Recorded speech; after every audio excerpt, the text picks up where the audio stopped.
Welcome one and all again to Armstrong, Cornel Bogdan, and it's time to go inside the world of music once.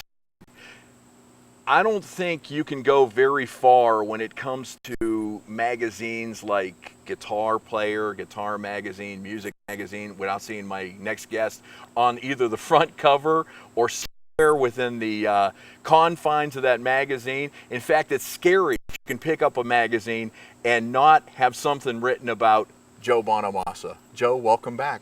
Thanks. And we couldn't say that 5 or 6 years. You couldn't pick up a magazine and find anything about me at all in the phone book. I didn't exist. I got to read this here. Guitar One magazine has stated he might be the best guitarist of his generation. Oh God.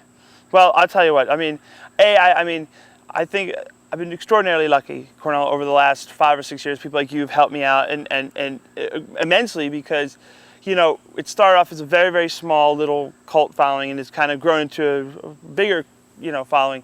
And, you know, I mean, people say very nice things about me. I try to be the best guitar player I can be on a day-to-day basis. I also, you know, subscribe to the theory that the guy who made lunch today at the restaurant I ate at is probably a better guitar player than I am, you know? Oh, come on. And if you think in those terms, it's like, I worked very hard at it. I've been extraordinarily lucky.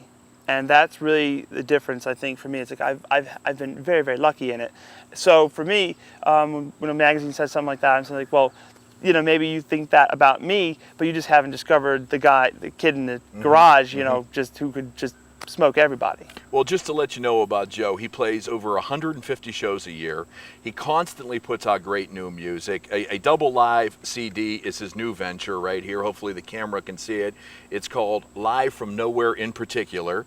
And it's, by the way, as we do this interview here in beautiful Mill Creek Park, it's #1 on the charts. It is. Thanks. #1. #1. This is a #1 CD from a #1 performer, man. Well, we put that little sticker on from last year. Yes. That was from our old album. He didn't, but you knew something. But it's a concept of manifest destiny, I think, you know? I love it. But I'm very, very honored. I mean, for once, I think, you know, I have something in my possession that when people come and see the live show, like they'll see here tonight, you know, that I can legitimately look them in the eye and go, this is what you've just heard.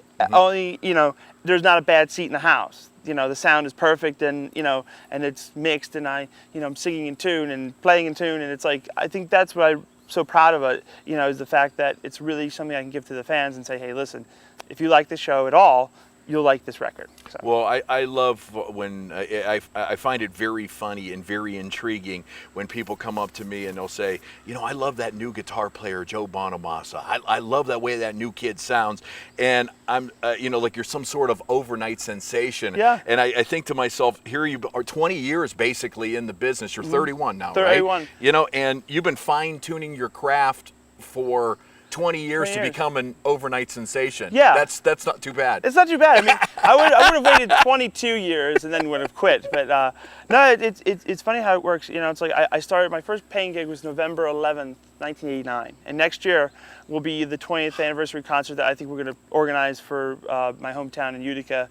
And it's just one of those things that I look back and it's been a very quick 20 years. It's been a very long 20 years. Yeah. And I don't remember a time, strangely, I don't remember a time when I didn't do this. Either play guitar, try to, you know, preparing myself for my first gigs, you know, and then subsequently getting in the music business and then just, you know, doing shows for as long as I have. But I don't remember a time when the guitar wasn't around. Well, before the paying gigs go, let's go back to you picked up the guitar the very first time at the age of 4. 4, yes.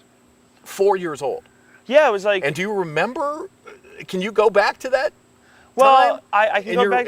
Because I can't go back 4 months, let alone that many years. But can you go back to the time when you were 4 and what it felt like? And I can go back to the time when my dad first handed me a guitar, and it was in my mom and dad's little actually it was 2-bedroom.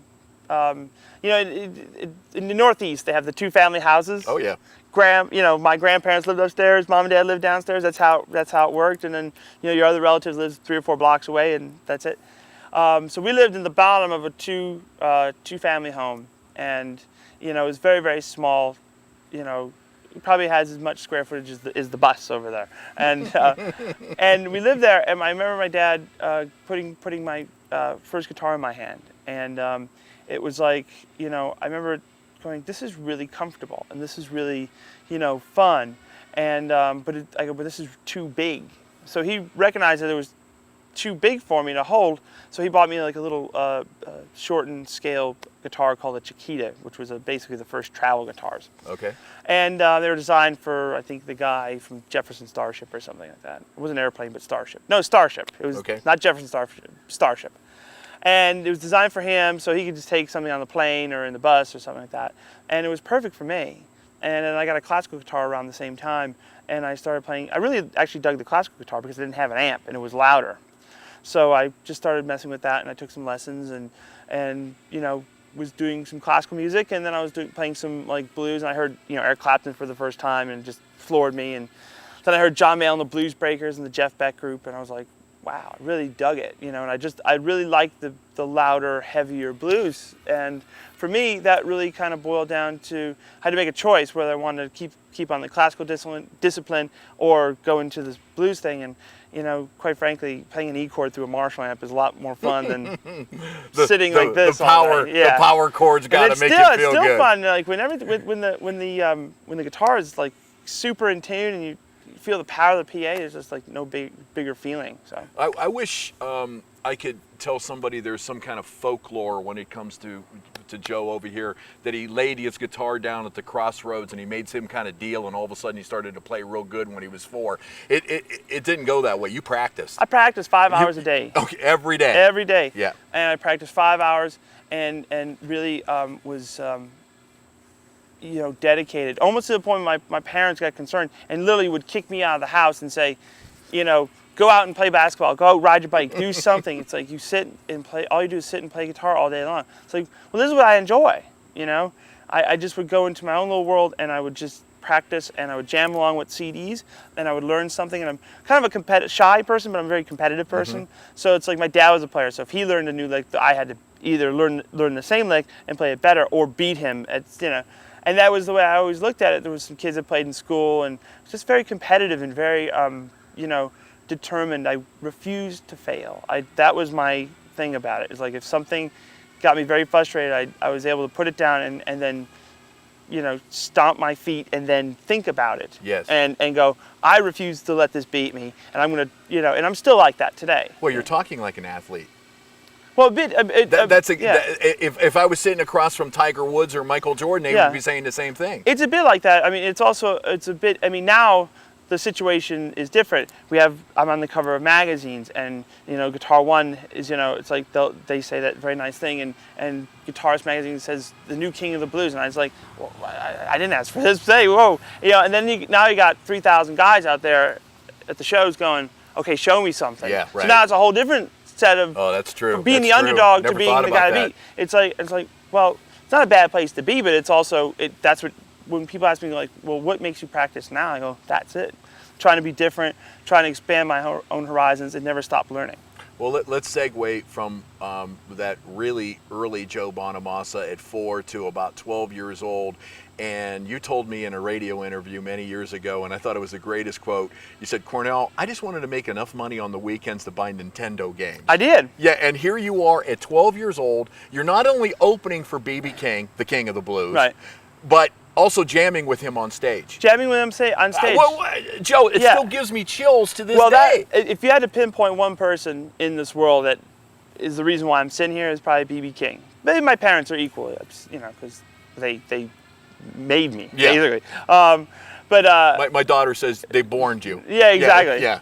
So I mean, B.B. King's guy gave me my big break, and I was also, you know, a situation where that same year I'd played with Buddy Guy and Albert Collins and Duke Robillard, and I was getting the opportunities because I was a young kid who could play fairly well, and but then once the opportunities came, I kind of had to seize that and then kind of build upon that. So we had this nice little following, you know, in upstate New York, and we would just go back and forth and kind of do, you know, shows and, you know, and things, and it's just one of those things for me. It's like it's just one of those things for me that really I really just enjoy doing, and I still enjoy doing. And B.B. King is the reason why I still enjoy doing it, because A, he keeps me humble, and B, he gives me great sound career advice, and C, he was the guy that reminded me really that ultimately it was about, it's a business as well. It's not just art. It's a business, and you have to watch your business and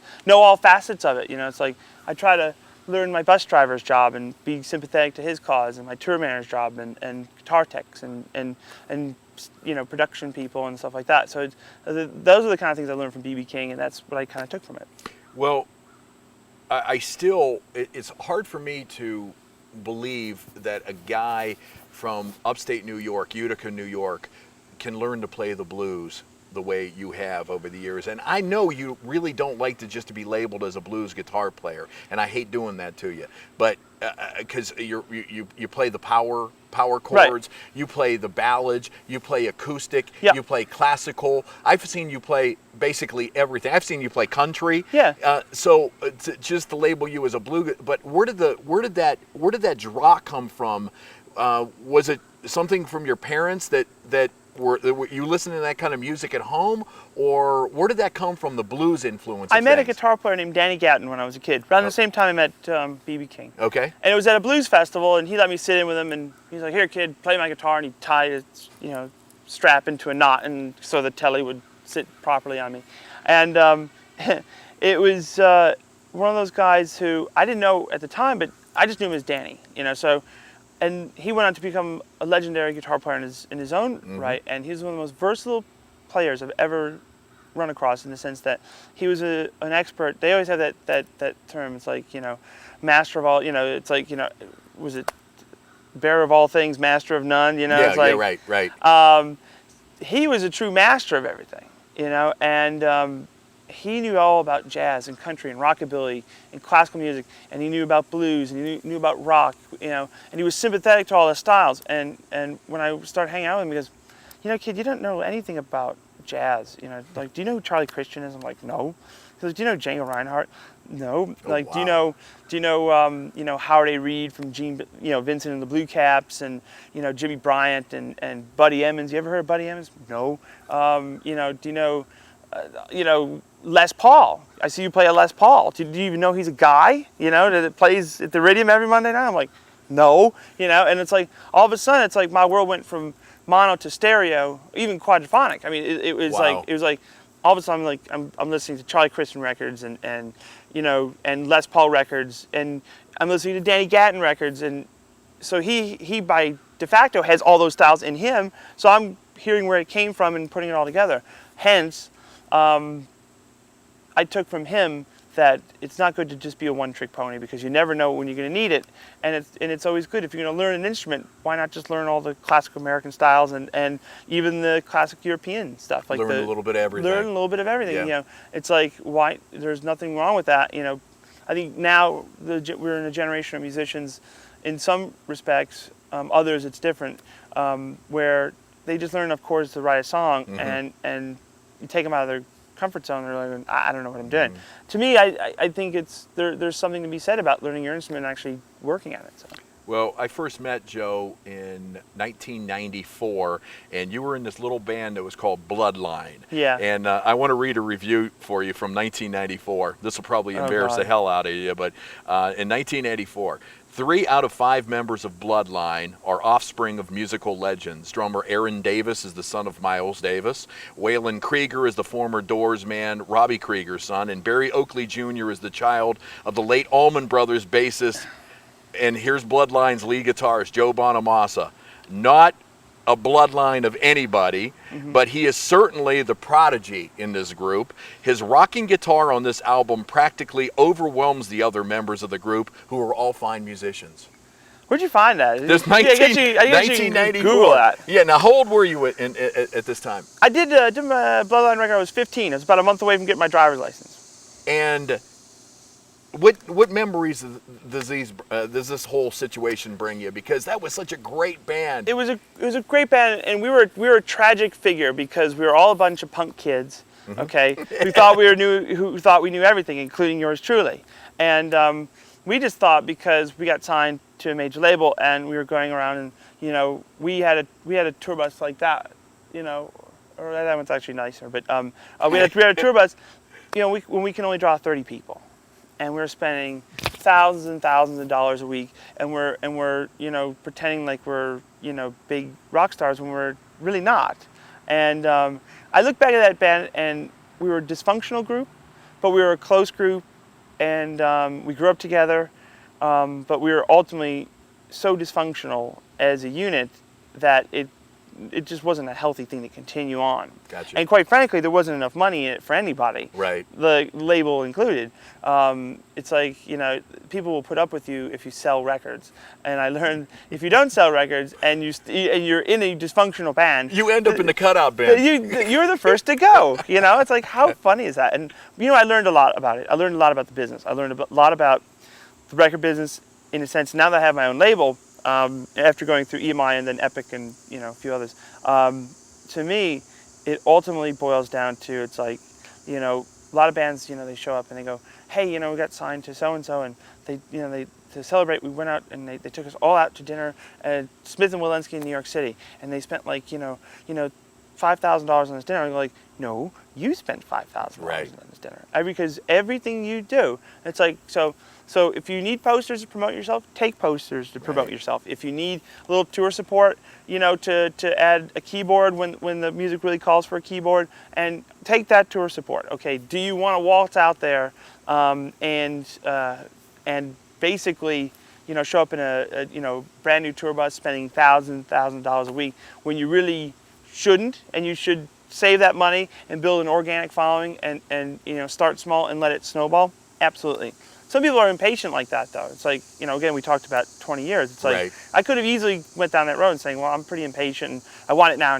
But I realized every time we come to Youngstown, okay, we would get a few more people. Yes. We started at 90. Then the next time we did, I think, 140. Mm-hmm. And most people would say, oh, we only did 140. And most people would be right. Mm-hmm. But the way I looked at it was going, so I got 90 people. Half of them brought a friend. So I got another 50. And I'm like, okay. And then we'd come back, and then we'd have 225. And then we'd sell out the what's it called? The Cellar. The Cellar, right. And Struthers. Right. And I was like, okay. And this was one of the first markets that started happening. Ohio in general was the first market that really started happening. Ohio and Indiana and Texas. And I just said, you know what? I just got to repeat this step about 5,000 times, and it'll work, you know. And by sheer luck and sheer determination, it became a thing where, for me, it was like we just were lucky enough to just eke out the budgets every year. We were so close, so many times, of literally putting the going out of business sign on it. Just wasn't enough money to continue touring. There wasn't, you know, we're on a label. There was, I mean, we're selling 40,000 records on a label, which you're not going to see a penny back on it. It couldn't pay my rent, couldn't pay the band, I mean, it was just living on CD sales. Right. And, you know, at the venues. So it boiled down for me. It was just, you know, just very, very lucky that diesel wasn't $5 5 years ago, because that would have been the straw of the camel. That would have been it. That'd be the straw of the camel. The for sale sign would have been going out. I went to DeVry and got the free set of tools, Cornel. I tell you. Do you know, Joe? This is a tough question for me to ask you, and do you know how good you are?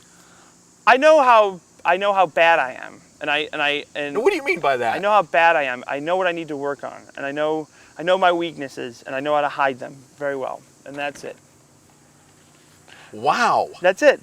There is not one person. People come up to me sometimes and they look at me and they go, because when you played that lick, you must have just like engineered that whole thing in your head, and it was such a brilliantly thought out lick. I go, you know what?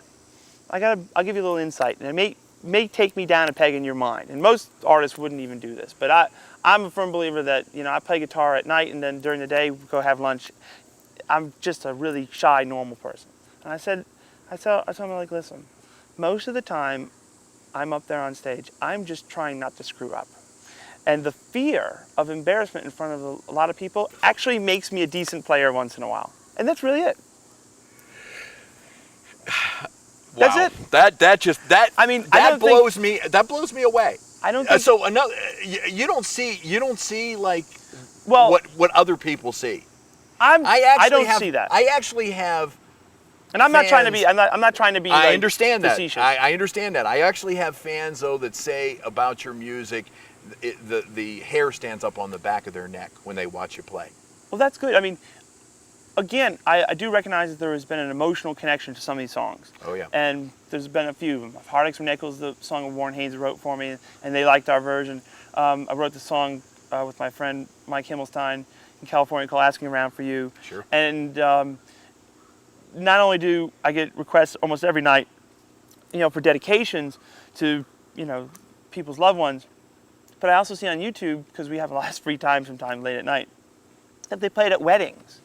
And they, it's a celebratory song, it's a sad song, it's like, so I understand there's been an impact, and people, for some reason, I'm not going to question it, and certainly because if I start questioning in my mind, I may change something that I don't even know is working. But I do know there is definitely a connection that people have to my music, and I think the reason why is because there is a bit of struggle in it. Mm-hmm. It's not over. People go, "Oh, you make it look easy." I go, "No, I don't. It's not." There is a bit of struggle. There is a bit. There's guitar players that are so much better than me, like Steve Vai and Eric Johnson, stuff like that, and they waltz up there and they basically, with ease, and they have reserve to go if they have to go, do better than that. With ease, just rip something off. To me, that's entertaining to watch to a certain point. My favorite guys were guys like Rory Gallagher, and even Clapton. Some of his great live stuff. You watch footage of him.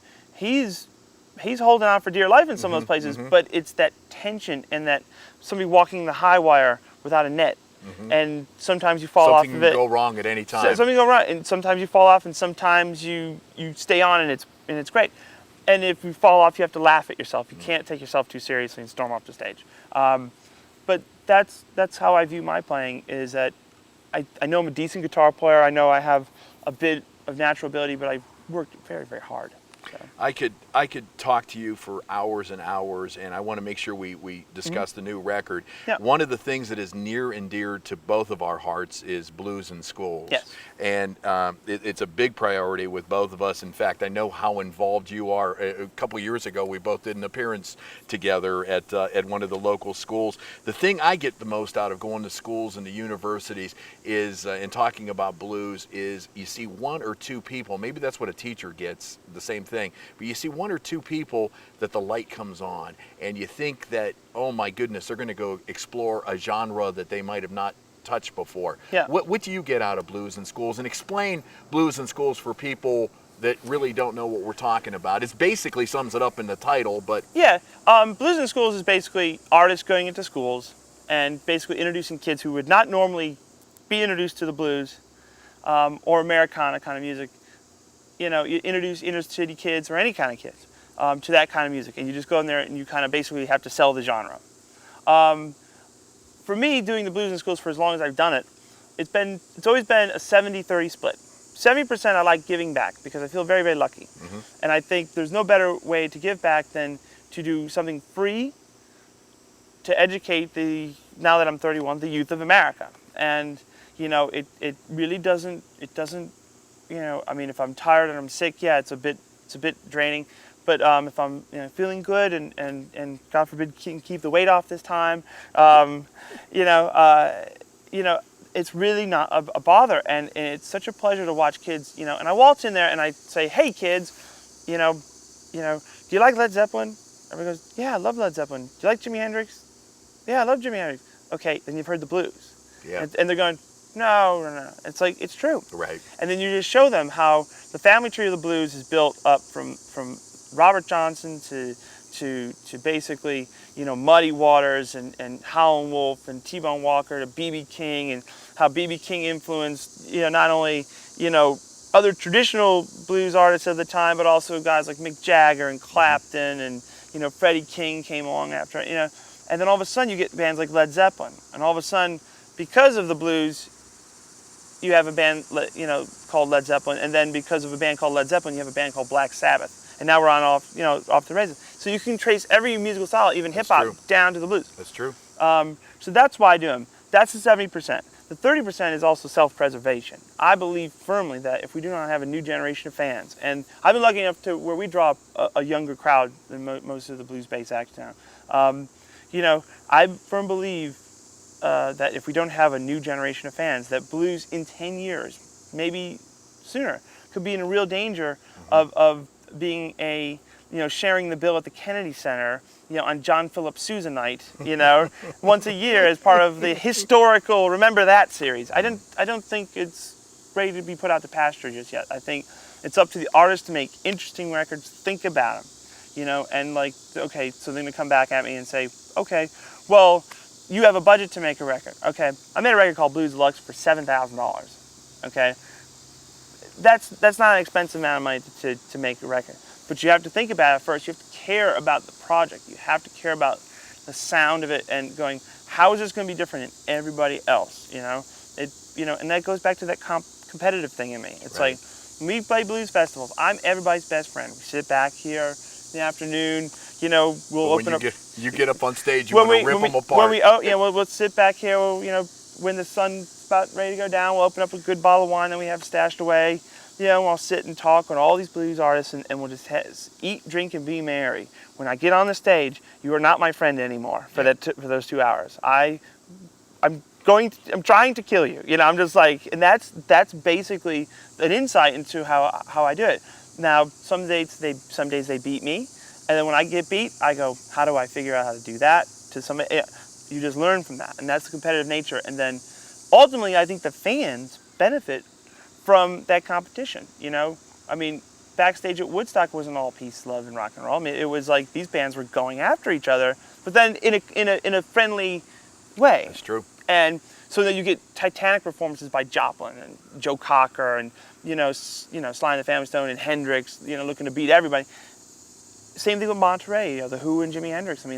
They had ultimate respect for one another, but they wanted people to walk out there going, the Who kicked Jimi Hendrix's butt, and Jimi, and that's how they looked at it. And I think it's a healthy thing. If you're a student, if you're a teacher, and you're interested in having a fun history class, a fun English class, a fun music class, call me. Joe's in town, he'll come with me.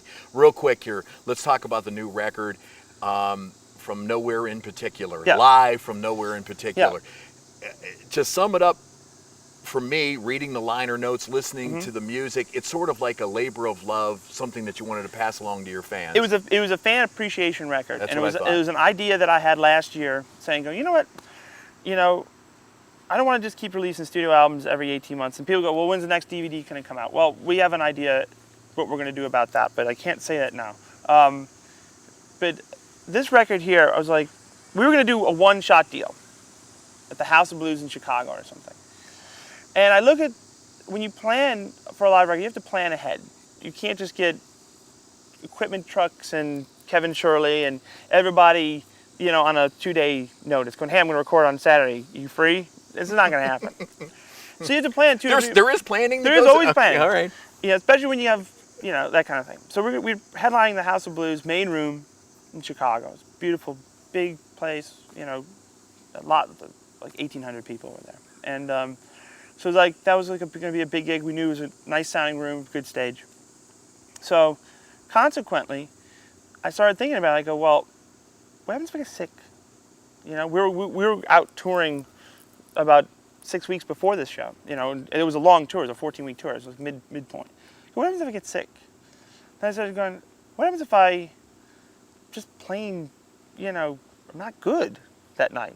We're going to spend $40,000 and we may or may not get something great. It's a lot of pressure. And I said, well, why don't we just buy some equipment and record every night, and then get the best performances, and then put together a compilation of the best performances. You don't have to deal with, getting the rights to live from the House of Blues or live from the, Count Basie Theater or whatever. It's a greatest hits live record. It's a greatest hits live record, yeah. And we ended up 90% is from one place. 10% is from a German radio show, and that's basically it. And when I listen to it, I can't tell. To me, it's all about getting the vocal in tune, to the point. I don't like to fix stuff, and I don't believe in that. So you get the vocal in tune, you get the guitar, solo where there's, it's clam free, and then hopefully the band is playing and settled. and then you just go from there. And that's what we have. And we had plenty of nights to choose from. We just had some equipment failures where one night the snare drum didn't get recorded, the vocal was distorted, and we had to scrap a lot of stuff. So I'm really, really glad that we did it this way. It was definitely stressful, but it was good. Well, Joe, can we do this again sometime? Dude, you're my friend, dude. We do it all the time. Every time Give me some of that. Every time I'm in Youngstown. I want to thank Greg and his staff at Armstrong. I want to thank Joe's promotional staff. Pick up Joe Bonamassa records. Buy as many as you possibly can. You're going to find something different on every CD you come across. Joe, happy There's 8 of them now. There's 8 of them now. And you bang them out, man. Well, 8. here's what I think. There's 7 real ones. And then there's one you put your Coke can on and use it as a coaster. I'll let you figure that one out. No title. Let us not run a title on that one. Eh? Some people, it's their favorite record. I think it's an absolute coaster. But let's not talk. No. Let them decide. But Joe, continued success. Thank you, Cornel. You've always been the best, man. Thank you. For Armstrong, I'm Cornel Bogdan. Until next time, peace.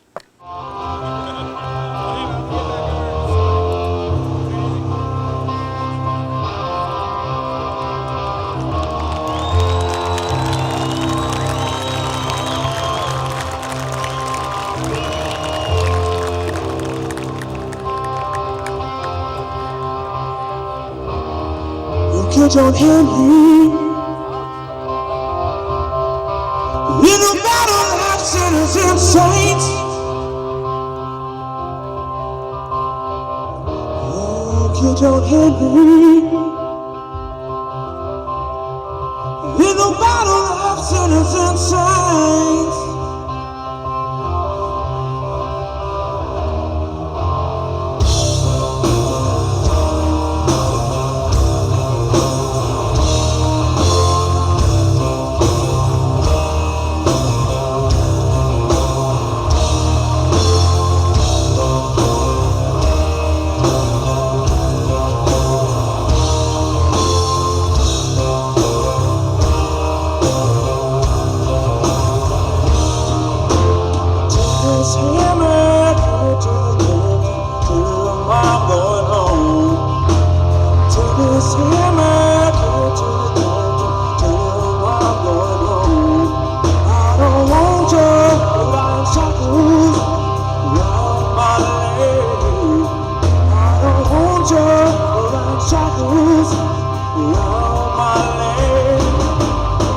Your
I'm a wanted man in the shadows. I'm a wanted man in the shadows. I'm a wanted man in the shadows. I'm a wanted man. Cause I'm hungry.